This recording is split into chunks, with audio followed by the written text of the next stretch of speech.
مساء الخير جميعا، برحب فيكم من جديد معنا بجلسة. بداية بدي أحب أتشكر كل الأشخاص اللي كانوا معنا بجلسة 2018، لكل الأشخاص اللي حضروا جلساتنا، لكل الأشخاص اللي عبوا الاستبيان وشاركونا بآرائهم. بدي أتشكركم جميعا على وجودكم معنا، وإن شاء الله حنكون معكم هلأ بال 2019 بمواضيع جديدة. مثل ما عودناكم بجلسة، نحن مشروع يقام بدعم من صندوق الأمم المتحدة للسكان، وبالتعاون مع العديد من الجهات المحلية والشركاء المحليين. هدفنا بالمشروع هو نشر مواضيع ثقافية توعوية بتهم الشباب عبر تقنية ويب تونر لحتى نوصلكم وين ما كنتوا. ولأنه مواضيعنا دائما هي طالعة من حياتنا ومن الأشياء كمان اللي نحن بنتعرض لها ومن مواقف حياتية، فبما أنه الشهر الماضي كان في اليوم العالمي للسرطان، وبكرة بيصادف اليوم العالمي للمرأة 8 آذار، حبينا من خلال هدول البابين يكون محور جلستنا لليوم. فحيكون معنا بجلسة اليوم هي حكاية حلوة لصبيتين كانوا أقوى وأكبر من التحدي. صبيتين كانت تجربتهم مليانة شغف وإلهام.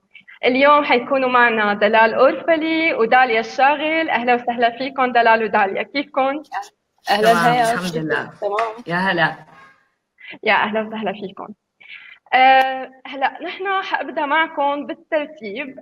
داليا، انت نجيتي من اللوكيميا، سرطان تمام الدم، ب 2017، ودلال انت نجيتي من الليمفوما، سرطان الغدد الليمفاويه، ب 2018. حابدا معكم تماما. ونبدا بداليا من الاول.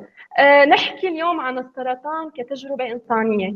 دائما نحن بنشوف انه بنحكي وقت بيتحكى عن المرض، هو دائما بينحكى من ناحيه التوعيه عن المرض، الفحص المبكر، وكيفيه تفادي الاصابه بمرض السرطان. بس كثير قليل ما نشوف نناقش كيف هو بيحس المريض، شو الاجراءات او كيف حياته كانت بهي الفتره، وشو التجربه اللي عاشها. فحابدا معك داليا بدايه، تحكي لنا انت، وبعدين كمان معك دلال. هلا أنا بلش معي من سنة. قبل ما يكتشفوا المرض معي تماما أجتني هجمة، نزلوا فيها خضابي وكريات البي، نقلوني على المشفى، كنت بغير فما فهموا لي بحلب الموضوع والمرض، فغطوا لي مرضي بدواء كورتيزون مدة 3 شهور، وتخبى مرضي سنة. فبعد سنة تماما ما طلع الكورتيزون وبعد خطبتي ب4 أيام رجعت أجتني نفس الهجمة، إنه نزلوا خضابي. حسيت بتعب كتير كتير، وصرت أشوف مثل يجيني إحساس إنه أنا مالي إنسانة طبيعية. وفي كان رفيقتي اللي مريضة كانت بسرطان غدد لمفاوي قبلي ب4 شهور، كنت دايما أشوفها حتى بمنامي. فبعد ما اجتني هيك تعب، كنت قاعده مع خطيبي بعد 4 ايام، قلت له انا حاسه حالي انسانه مالي طبيعيه، انا حاسه معي سرطان بالدم. طلع احساسي بمحله. رحت حللت بحلب، وشخصوا لي مرض تاني بسبب عنا الحرب والأزمة والمخابر اللي بتطفى الكهرباء فيها. قام شخصوا لي مرض تاني كانوا بعالجوه بحبوب. أنا لو متعالجة فيه هلأ ما كنت عايشة. آم، خطيبي أبو خطيبي هو الدكتور، قال لي إنه هذا الشيء ما بصير، فخلينا نطلع على الشام ونشخص المرض. طلعت على الشام وعملوا لي بزل، وفي دكتورة اللي أعطتني الصدمة الأولى قالت لي معك سرطان بالدم، وبتتعالج نسبة شفائك 30%، وبتاخدي جرعة أولى هجومية والباقي وقائيات، وباقي على الله. طبعا انا هون انهرت وبكيت وما استوعب. قامت لها انه انا طيب اذا ما تعالجت ايش بصير هون؟ خفت من شيء اسمه علاج كيماوي. قال انه انت انسانه واعيه لازم تعالجي. قام اشخاص رب العالمين بعث لي اياهم دلوني على دكتور تاني، واللي انا بحمد الله انه هو موجود بحياتي والله يديم صحته. وحتى في منهم قالوا لي اذا من حظك الحلو ان شاء الله يكون بالشام. فسألت عليه، موجود بالشام. رحت لعنده، اسمه الدكتور زياد عبد الهادي، الله يطول بعمره يا رب. رحت لعنده، عمل لي بزل مرة تانية. طبعا لأنه البزل اللي عملوا لي إياه بحلب حتى كان غير مقروء إنه يعني يعرفوا يقرأوا لي يحددوا لي نوع مرضي، لأنه ما عرفانين. عرفت انه معي، قال لي معك لوكيميا بالدم، وفي كم تحليل رح نعملهم برا بالاي يو بي مشان نأكد نوعه تماما، مشان وقت تاخذي العلاج يكون علاج صحيح. واذا تعالجنا صح رح تكون نسبة شفائي 80%. وبلشت بالعلاج فيه، اللي هو اول جرعة بتكون هي اللي كانت الجرعة الاولى، واللي صعبة كانت اكيد لإلي. وبلشت بأول جرعة، كان علاجي حصرا بالشام، لأنه جرعتي مدة 6 أيام متواصلة. السابع بطلع فيها من الأوتيل، بطلع فيها من المشفى، بروح فيها على الأوتيل لأنه بتنزل كريات البيض. دكتوري كل يوم بحلل، ما بخليني أرجع على حلب تطلع كريات البيض لا يبعتني على حلب. فكنت أقضي الشهر أنا 20 يوم بالشام، 10 أيام بحلب فقط. هاي كانت تشخيصي لبداية مرضي. كنت أخذت تقريبا 6 جرعة أنا، يعني 6 جرعة. الجرعة الأولى اللي هي كانت أصعب جرعة، دكتوري كان حط أهلي بالصورة إنه في احتمال تكون في أجسام ما يتحملوها وكتير فيها خطر على حياتي. أنا بتذكر منها تقريبا 10 أو 15 يوم. أنا ضليت بالجرعة الأولى شهر كامل بالمشفى. بتذكر منها أول 15 يوم، تاني 15 يوم أنا كنت أوف لاين من التعب وقد ما تقيلة على جسمي. ما بتذكر لا الحكي، لا بتذكر صرت أحكي مع خطيبي. بتذكر كنت الستريس بس أفيق أكل أبكي وأنام. مرحلة الشعر وقص الشعر هي كانت كتير مرحلة صعبة بالنسبة لإلي. وصرت أشوف شعري عبهر.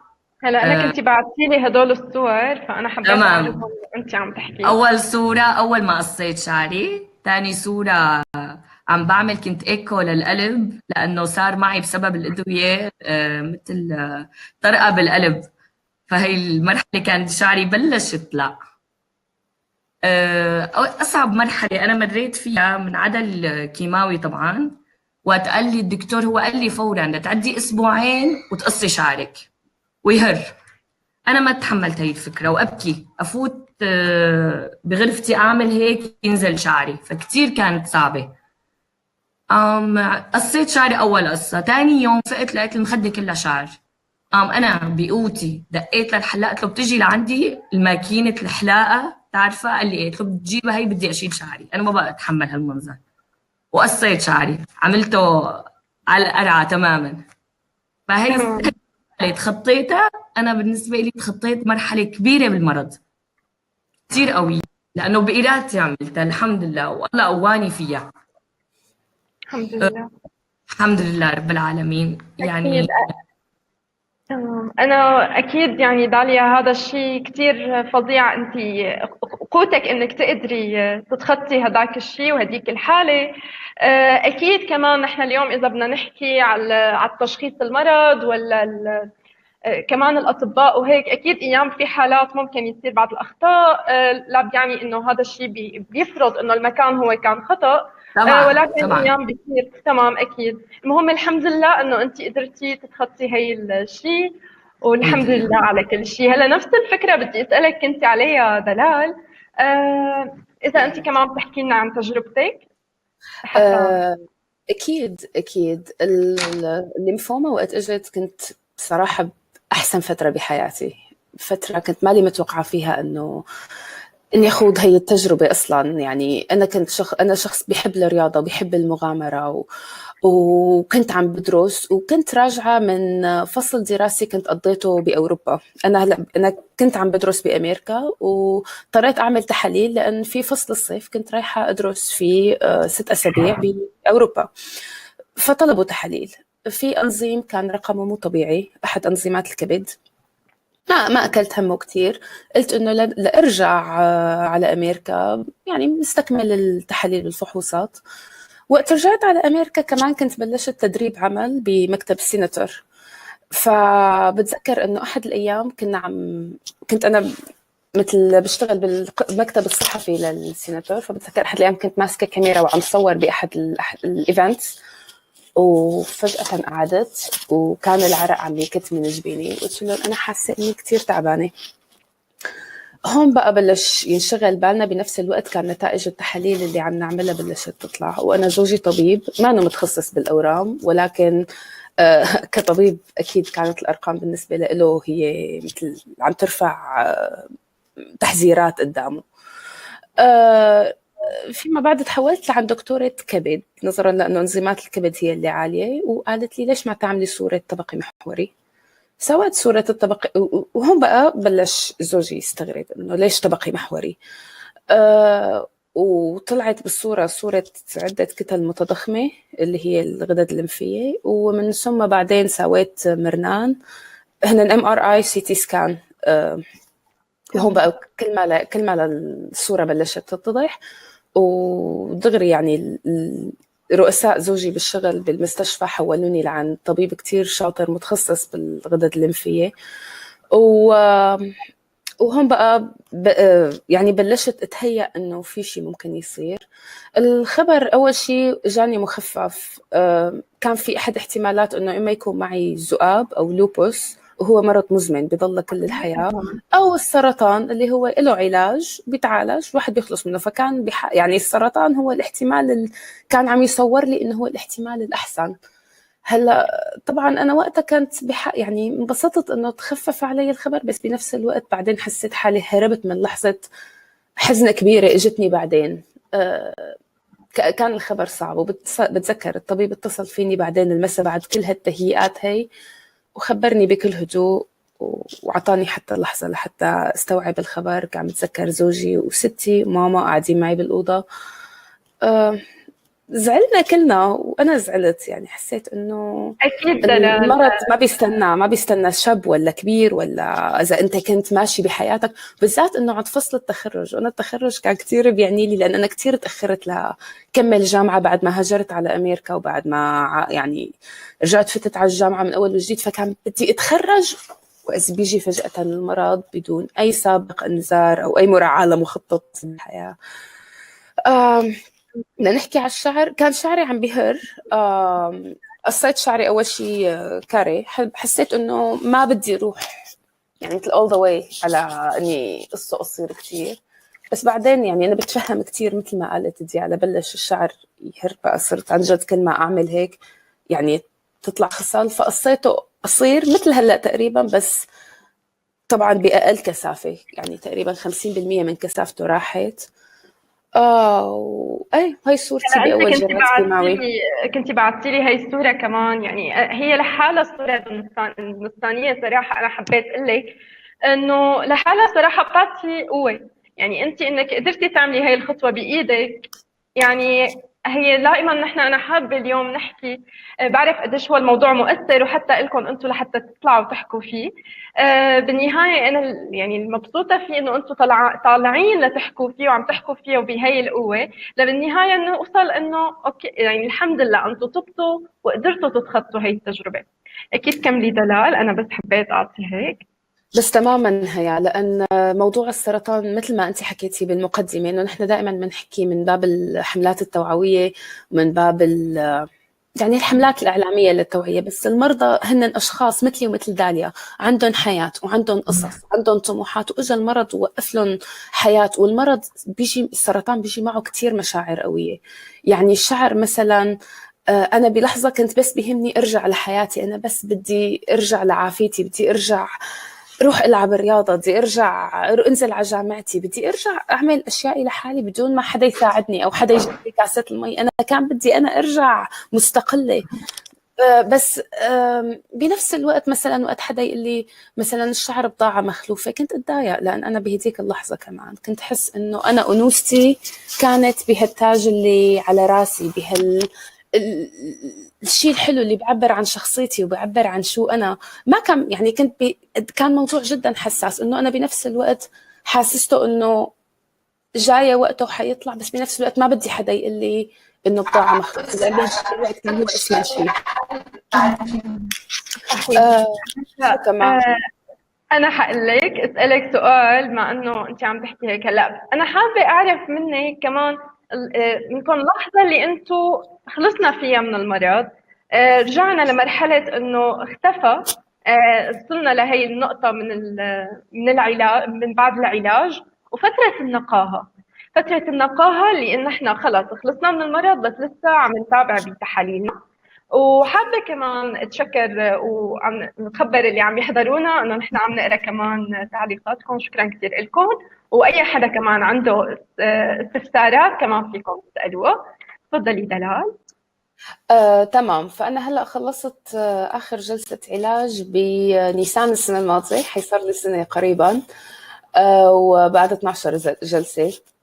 ففترة النقاهة بعد ما هلأ كل شيء راح وتقريبا خلص الكابوس فينا نقول، لابد من صور دورية تصير أول شيء كل 3 أشهر، بعدين كل 6 أشهر، وكل سنة. مع إني أنا ما بحب فوتة المستشفى، خلص حسيت حالي يعني تعقدت منها، بس بقول لازم لنضمن 100% إنه هالشبح هاد ما يعود يرجع.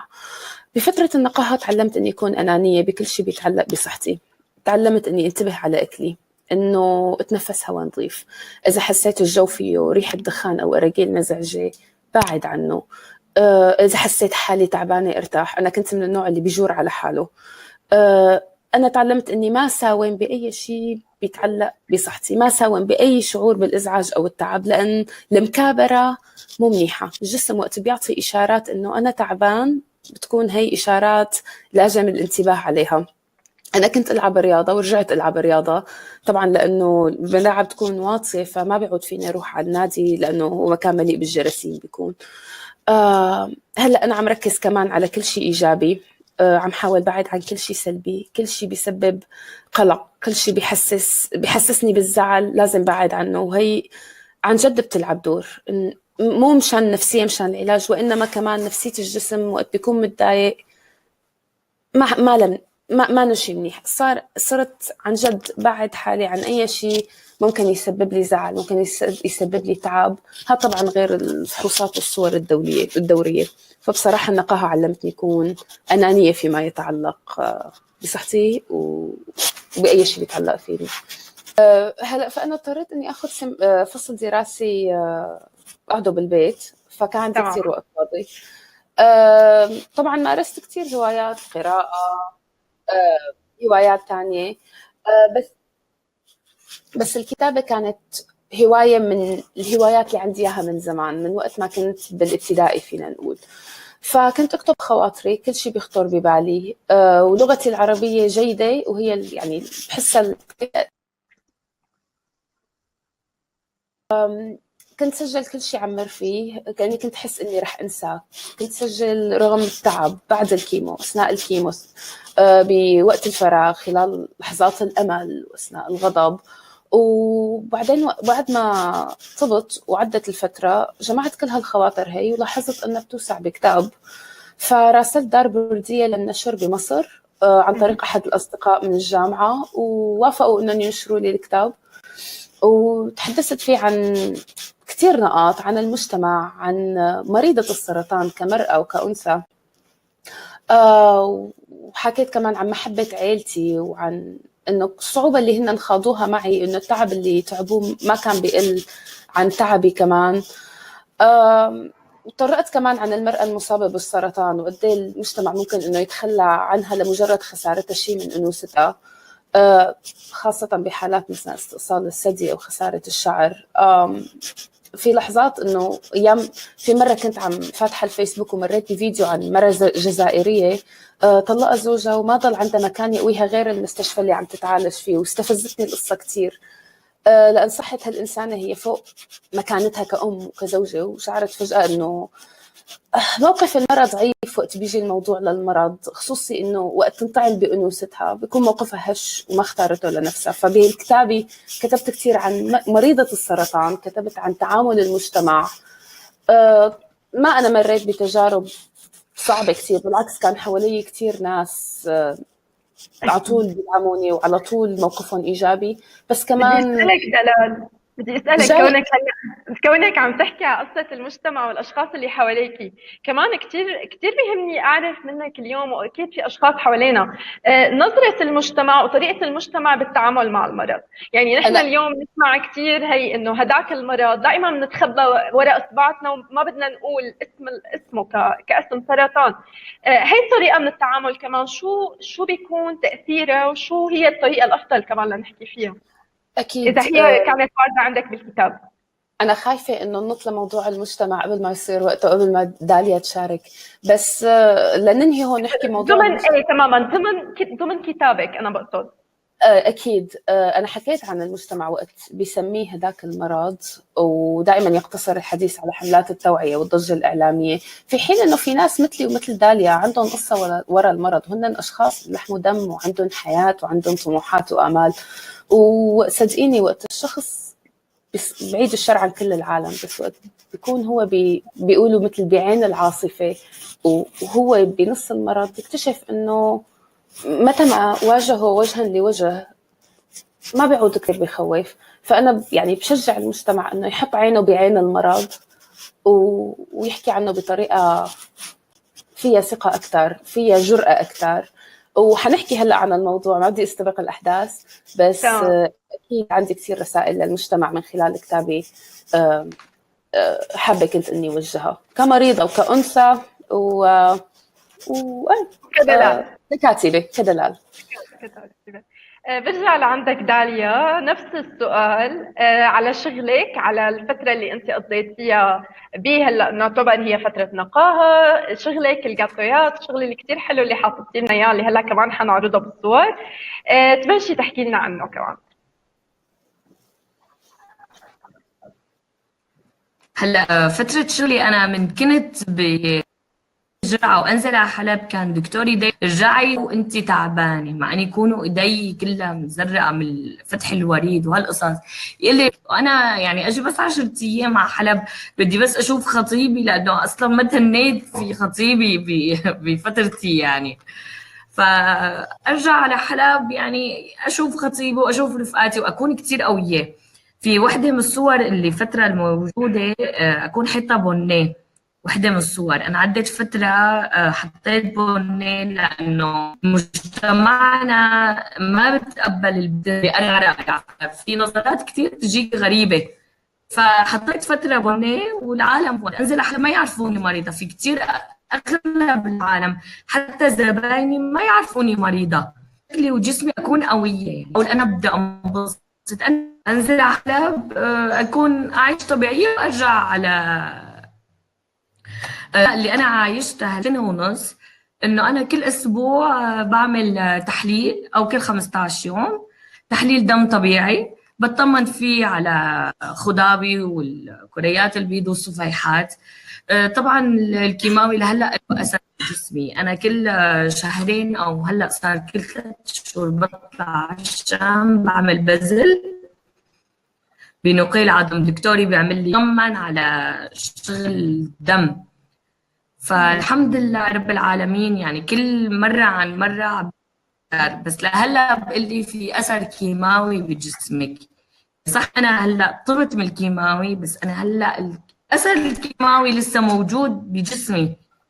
تمام، هذا الشيء تمام بياخذ. مؤثر على صفيحات الدم. لهلا أنا كل فترة تمام، أنا كل فترة بنعدى إنه انا ناقله تقريبا شي 500 كيس صفيحات و200 كيس دم من خلال فتره مرضي لتقريبا من شهرين 3. الحمد كثير لله على نقلت سلامتك صفيحات. دائما داليا.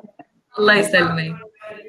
عن جد. هلا حتى من فتره النقاهه اللي مريت فيها صار معي التهاب كبد بي، وطبت اه منه كمان الحمد لانه اعتنيت بحالي وسمعت. وقال لي واحد من الخيارين، يا بتطيبي منه يا بضل.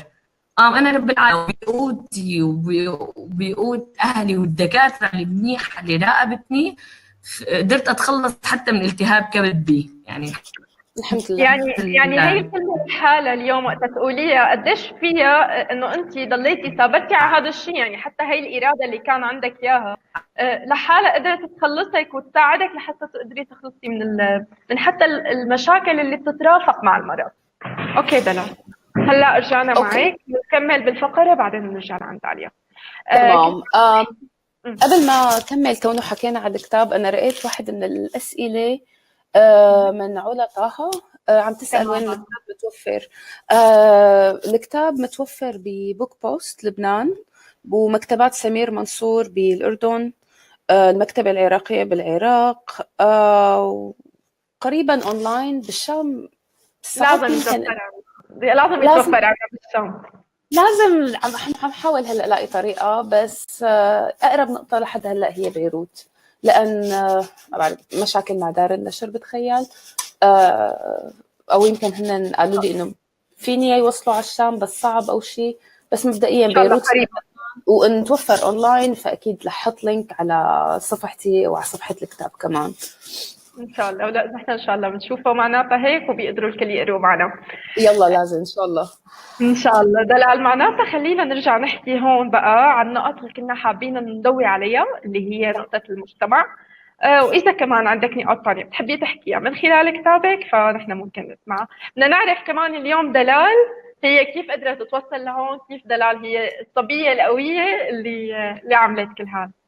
أكيد شكرا هيا كتير، أصلا شكرا كتير أصلا لأنه استضفتونا أنا وداليا وقررتوا أنكم تفتحوا هالموضوع للنقاش. بالنسبة للمجتمع، شو عندي رسائل للمجتمع. المجتمع أول شيء لازم نعرف إنه كل تصرف بيعمله شخص مع مريض سرطان هو نابع من حسن نية، وإنه أكيد ما في شخص ما بيحب إنه يدعم، ما بيحب إنه يساعد، ولكن مريض السرطان هو إنسان كتير حساس بهالفترة، إنسان كتير هش. في بعرف إنه كل تصرفات تابعة من حسن نية، ولكن ممكن برتوش صغيرة نقدر نعطي المريض الدعم اللي هو عن جد ناطره. أول شغلة كانت تزعجني هي الإيجابية المفرطة. يعني مثلا وقت حدا يشوفني ويقول لي شايفك أحسن اليوم أو شايفتك أحسن اليوم، وأنا كنت تعبانة. يعني هي الكلمة لتحسسني لحتى ترفع معنوياتي شوي، بس أنا من جوا أكون حاسة إنه أنتم مو شايفين أنا قديشني تعبانة. فمثلا فينا نغير كلمة، بدال إنه شايفك أحسن اليوم بتمنى لو حدا سألني كيف حاسة حالك اليوم.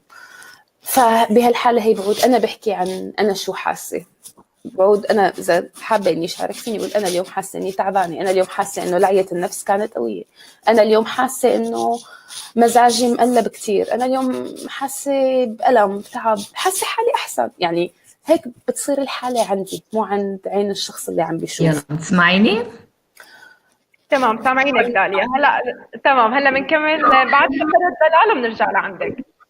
يلا. تمام. تمام. مثلا في أشخاص وقت كانوا يزوروني مثلا بغرض تخفيف أعراض التعب اللي هو واضح، مثلا بيقولوا إنه إن شاء الله عرضية أو إن شاء الله بتهون، وهن كلمات كتير بسيطين بلغتنا وبنحكيهم دائما، بس بالنسبة لي الموضوع ما كان عرضي وما كان بيهون. أنا كنت حاسة إنه حياتي على المحك، كنت حاسة إنه الموضوع كتير كبير، يعني كنت أتحسس. بس شو كنت بتمنى السؤال اللي ينسألني مثلا أو شو الكلام اللي يتوجه لي، كنت بتمنى مثلا حدا يقول لي يسألني أسئلة عن جد مهمة أو أسئلة أنا أكون عن جد عندي جواب لها. مثلا شو هو نوع العلاج، كم جلسة رح تاخدي، شو المرحلة الجاية، قديش مدة جلسة الكيموثيرابي اللي أنا فعلا ما كنت بعرف العالم شو بتعمل فيها، شو بتعملي فيها مثلا. وما في مانع لو سألوني بتحبي نجي معك على جلسة من الجلسات لحتى نسليكي، لأن جلسة الكيماوي هي 3 ل 4 ساعات قاعدة على كرسي وبيكون الدواء عم يوصل للجسم عن طريق يا أما القسطرة يا أما عن طريق الوريد. فكنت بتمنى لو حدا يقول لي طب تحبي نجي معك، أنا ممكن أقول إيه وممكن أقول لا، بس إنه أسئلة يحس عن جد إنه الشخص مهتم يعرف، ما حدا يهرب من الموضوع.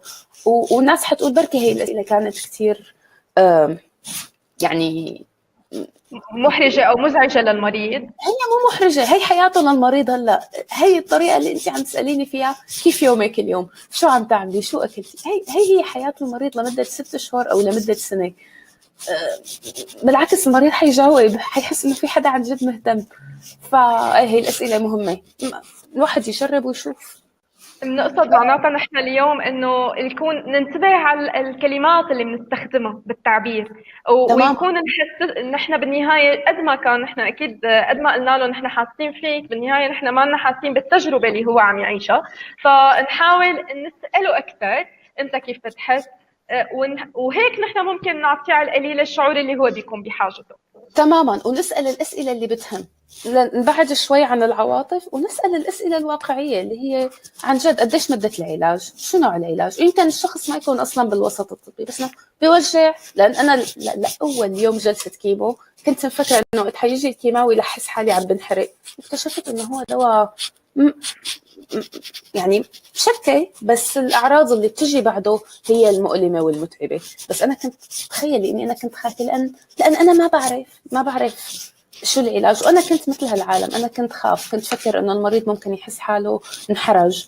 بس لا، يعني لازم نتعلم نحن فعلا نتعامل ونسأل الأسئلة اللي لازم تسأل. كيف نتعامل وكيف نسال الاسئله الصحيحه. وعندي كمان فكرة تانية، إنه كل ما أنا كنت أفتح موضوع إنه أنا مريضة، مثلا حدا يقول لي شعراتك قصار، إنه قل لهم إيه أنا شعري قصير لأن أنا هيك صاير معي.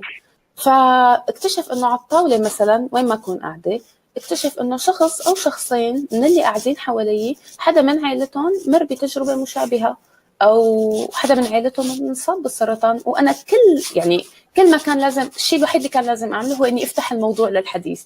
بس اكتشفت إنه مجتمعنا ما بيحب يحكي أصلاً، يمكن خوفا من نظرة الطرف الآخر، يمكن خوفا من هي هذا المجتمع اللي نحن خايفين منه، إنه وقت تقول لحدا أنا مريض سرطان ما حيحكم عليك، ما حيقول لك إنه يا عيب الشوم، بالعكس العالم حتتعاطف ورد الفعل حيكون مشجع. ولاحظت إني أنا كل ما كنت شارك قصتي مع حدا كنت لاقي الدعم والتشجيع، فبالتالي ما في شيء بخوف. علما إنه في ناس يعني من محيطي قالوا لي إنه هلا اذا حدا سالك ما تقولي او ما تحكي، ليش لحتى يعني ما احكي؟ هذا الموضوع اخذ سنه من حياتي انا، ولكن هلا عم نحكي فيه، طلع الموضوع لازم انه ينفتح، وفي كثير ناس تستفيد لو سمعت قصص مشابهه لقصتها. اوكي، نرجع معناتها لحديث الشغل عندك ولحديث نفس الفكره كنا عم نحكيها هي المجتمع. اول شيء برايك انت، هل توافقين دلال بالراي بهذا الموضوع؟ نفس التجربه عندك انه المصطلحات، او شو الطريقه اللي كنت بتتمني او تحبي تشوفي المجتمع بيتعامل فيها بهي الطريقه؟ وبعدين ننتقل لشغلك ونرجع لفقره الشغل.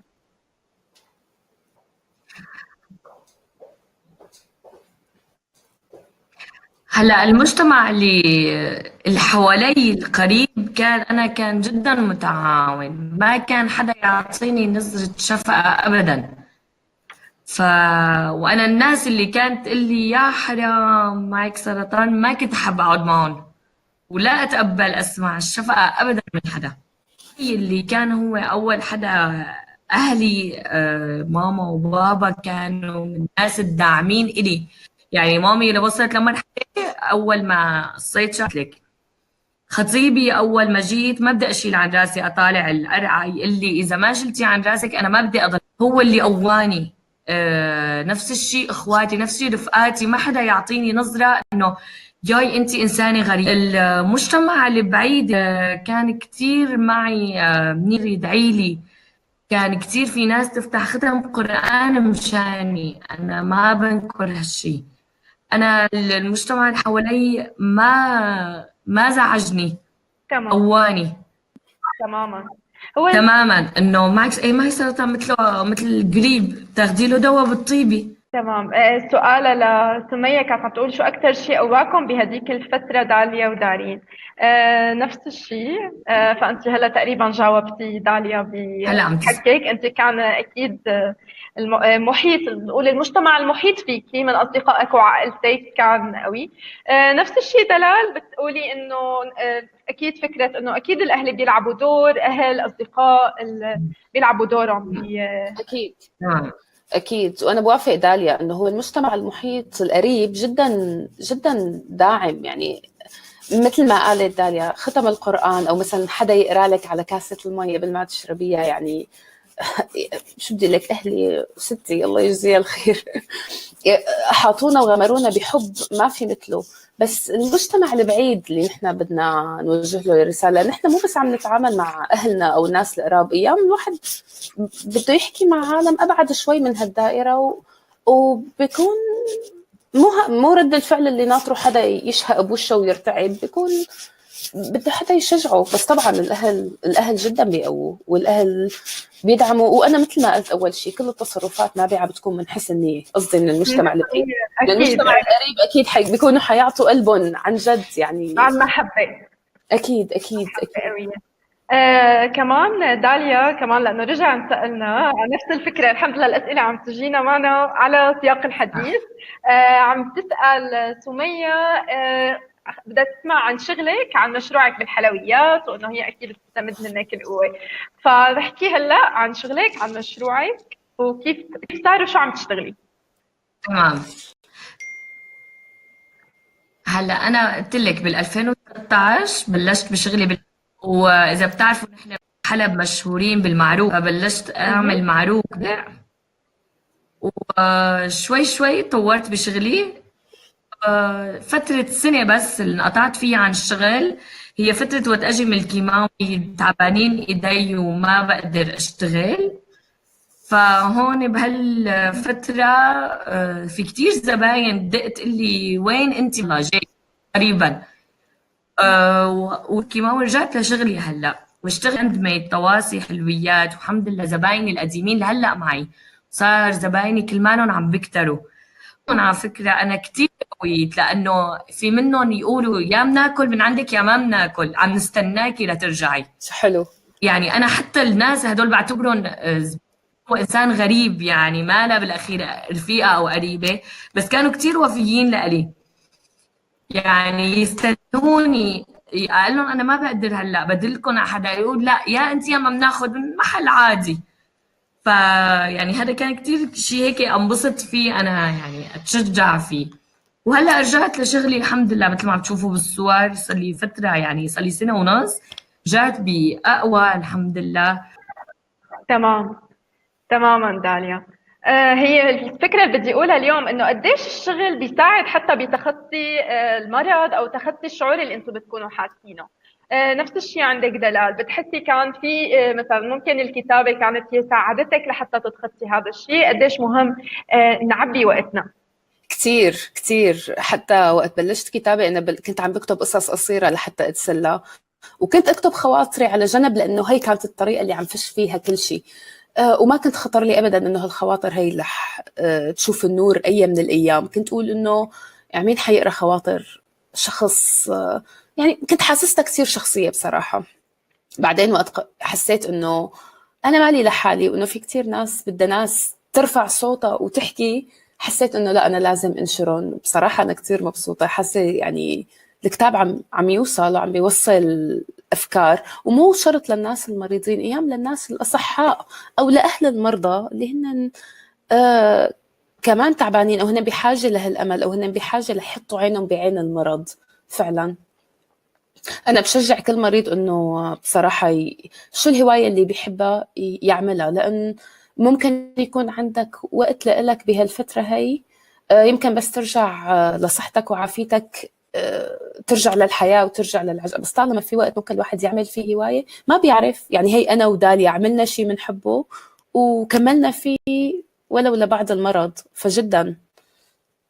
بس نرجع لنقطة أنه الواحد ما يجهد حاله، لأن بضل هو حساس بهالفترة هي، ما يتعب حاله، مو لمرحلة الإجهاد. أكيد أكيد. داليا، في حابة هلا أول شيء أشكركم اثنيناتكم على الحديث اللي كتير حلو اللي اتحكى اليوم، وإنكم قدرتوا إنه طلعتوا وشاركتونا هي التجربة حتى كل العالم تستفيد منها. حابة اليوم أسمع إنه إذا في رسائل بتحبوا توصلوها. نبدأ معك داليا، بعدين ننتقل لدلال. هلا أول رسالة بوجهها للإنسان اللي بصير معه سرطان، ما يشوفوا مرض صعب، ما بقى حدا يموت بالسرطان أبدا. مزبوط. له علاج. اللي بموت هو اللي نفسيته بشعة، اللي ماله قوي، اللي خلص بيستسلم للمرض، اللي خلص بقول انا معي سرطان بدي اموت، انا بدي يروح شعري بدي اصير انسان غلط، انا بدي اخذ كيماوي ما رح يتحمله جسمي. هذا كتير غلط. لا يعني هي انا ودلال اكبر مثال، راح شعرنا واخذنا كيماوي وموجودين، يعني موجودين وما فينا شيء الحمد لله، ورجعنا كتير بقوة. الحمد لله. دايما كونوا مع الناس اللي بتقويكم. يعني أنا خطيبي وأهل خطيبي وأهلي ورفقاتي القريبين قووني، وقت بتضايق أنا ما بيعطوني مجال أتضايق. يعني أنا رفقاتي عندي رفيقتين كتير قريبات ما بيعطوني مجال أكون ممقوتة أو متضايقة، فورا تعي لا تدمقتي ما فيكي شيء، أنت إنسانة طبيعية. ماما. نفس الشيء خطيبي، نفس الشيء ماما، وقت بتلاقيني متضايقة لا تتضايقي، أنت إنسانة طبتي، أنت طبيعية. أنا حتى دكتوري الدم إنسان كتير كتير منيح، كتير بدعمني. يعني وقت بفكر بقى له دكتور ممكن أنكس، بيقول لي لا، لو كنت تنكسي كنتي نكستي هلأ، يعني انت هلا بالنقاهه في هالاحتمال، واذا ركزتي في لك علاجها ما رح تموتي، يعني ما رح تموتي بالاخير، في لك علاج. هذا اهم شيء، العامل النفسي جد. وقت بقولوا لك العامل النفسي جد هو العامل النفسي، وايمان برب العالمين، وايمان انه انت تقولي انا انسانه مثله مثل اي مرض، بدي اخذ الجرعه واطيب وبس. تماما. وبس وبس فكرتي بمرض التهي، يعني التهي بأي شيء، التهي بأي شيء يخليكي لا تفكري بالمرض، التهي بالشغل اللي بتحبيه، بالهواية، المهم ما يخلي مخك يفكر انه انت بدها تمرضي مرة تانية او تنكسي او بدها بعيد الشر تموتي. هذا احتمال يكون ممحي من الانسان اللي بده يمرض بهالشيء، وان شاء الله الله ما يمرض حدا يا رب.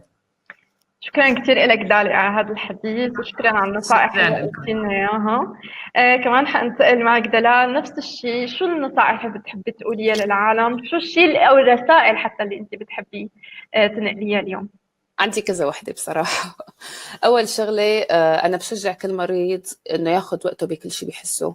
حاسس بالخوف طبيعي، حاسس بالغضب ليش هيك صار معك طبيعي جدا، متفائل حاسس إنك حتصيب منيح ممتاز، مسلم بالقضاء والقدر وبإرادة رب العالمين إنه حيشفيك وحيساعدك. كمان اترك يعني بشجع كل مريض اترك العنان لنفسه. حابب يحكي عن الموضوع احكي، حابب هالفترة تتكتم وما تقول كمان بصير. أنا أول فترة عن جد ما حكيت، كنت أنا خايفة لسه من الموضوع، مالي قدراني أصلا لاقي الكلام لعبر فيه. المهم ما يحس المريض أو المريضة أنهم مضطرين يعملوا شيء أثناء مرضهم لحتى يسعدوا حدا أو يرضوا اللي حواليهم أو يرضوا الصورة اللي هن لازم يطلعوا فيها قدام العالم كمرضى سرطان. هن حرين يحسوا أي شيء بالدنيا، المرض ما له عقاب، المرض بيصير ممكن يصير لأي حدا. فلهيك يكونوا أحرار، شو مو حاسين طبيعي جدا، إن كان بالفرح ولا إن كان بالغضب أو بأي شعور هن حاسينه. تاني شغلة بالنسبة للعالم اللي للناس تعاملهم مع المريض، المريض مدرك وضعه. مثل ما قلت أول شيء حاولوا اسألوه شو حاسس، مو تقولوا له شو يحس. مثلا هلأ كمان أنا كتير براعي حسن النية، بس أيام مثلا وقت حدا يقول لي أنت لازم تكوني قوية ولازم تحاربي، أنا كنت أحس حالي إنه أنا عم حارب بس أنا هلا تعبانة مالي قدرانة. المريض بيكون بده حدا يصف معه، مو حدا يقول له شو يحس. يعني على القليل هذا رأيي الشخصي بصراحة. يعني أيام كنت أحس حالي بس بدي العالم تكون شوي يعني بيقولوا take it easy، يعني taking it easy. يخففوا شوي من طريقة أو من الكلمات والمصطلحات اللي حيستخدموها بالسؤال وبالتعبير. تماما. كمان أنا بنصح كل مريض إنه يقرأ ويبحث عن مرضه على الإنترنت، مو من مسجات الواتساب ولا من الفيديوهات اللي بتقول إنه مرض السرطان مؤامرة أو كذبة. كتير بينجرح شعور المريض وقت حدا بيقول له إنه مرضك ما له موجود، أو إنه مرضك كذبة، أو إنه مرضك مؤامرة لحدا يبيع أدوية. في مواقع عربية وأجنبية تابعة لهيئات أكاديمية موثوقة عندها معلومات كلفت سنين من الأبحاث. الواتساب والفيسبوك ما لهم مصدر موثوق وممكن يزيدها على المريض بدل ما إنه يساعده. هي نصيحة تحت خطين حمر. كمان شغلة إنه العلاج الكيماوي ممكن ينصح وممكن ينحف وممكن يعيش المريض بجسم مو جسمه، وممكن يسود الأظافير وممكن يهر الشعر. هي فترة كتير حساسة بحياة كل مريض، وخصوصي بالنسبة للسيدات هي فترة حرجة. وأنا بشجع المجتمع إنه إحنا لازم نفتح أعيننا يعني على هشاشة موقف السيدات هون. أنا كنت محظوظة بعائلة وزوج مثالي وكتير بيعمل كل شيء ليدعمني، ولا مرة حسسني إنه أنوثتي انكسرت أو انشعرت. بس في كتير نساء حسب إحصائيات بكتير بلدان مثل ما قلت من شوي ممكن يفضلوا إنه يتكتموا عن أعراض المرض على إنهم يخسروا أسرتهم وبيتهم، إنه ممكن الزوج يتركهم أو ممكن عيلتهم تتهدم. وأنا بشوف إنه الرجولة والشهامة تقاس بالمواقف الصعبة بهالفترة الحرجة بحياة أي زوجة أو أم أو أخت أو أم أو خطيبة أو حبيبة. المرأة ما لمجرد جسد نتركه لمجرد عدم صلاحيته أو أهليته للإنجاب، لأنه الكيمو بيأثر على فاعلية المبايض عند المرأة. وأنا ما بظن أنه أي مرأة رح تتخلى عن زوجها أو عن والدها أو عن ولدها أو عن خطيبها فيما لو صار نفس الشيء عليه. فأنا وداليا كنا كتير محظوظين لوجود رجال شهمين الحمد لله. بحياتنا، بس غير النساء لا. صحيح. وهي حقيقة. وأخيرا مثل ما كنا عم صحيح. نحكي من شوي، لاقي هواية. يعني مثلا أنا وداليا تفجرت طاقاتنا بشيء بعز بأحلى فترة من فترات حياتنا، والهوايات فعلا تاخذ المريض لعالم هو بيقدر يتحكم فيه، هو بيقدر يعمل، بيقدر يرجع ياخذ فيه السيطرة ويعمل لاق ومبدع. وأنا ما بعرف يمكن كتابي الثاني يكون 1000 هواية وهواية لأي مريض أو مريضة قاعدين بالبيت. يعني عملت، بتذكر إني اشتغلت صوف، بتذكر إني قريت كتير، بتذكر إني شفت أفلام، بتذكر إني تعلمت لغة تانية أو بالأحرى قويت لغة تانية. المهم توقف وقت تتعب وما تزيد على حالك، هي أهم شغلة. شكرا كثير لك دلال على كل كلمة قلتيها أنت وداليا، على المشاعر اللي كلها إلهام. كلامكم كان كثير ملهم لكثير عالم، المريض وحتى الغير مريض، لأنه التجربة لحالها بتنبع، بتأرجيك قديش بالإرادة أنت قدران تعمل كثير وتنجح وتعمل شغلات كثير كثيرة. شكرا كثير لكم على كل شيء حكيتوه اليوم. بتشكر كمان كل شكرا هيا الأشخاص. لاستضافتك. شكرا هيا لاستضافتك الحلوة.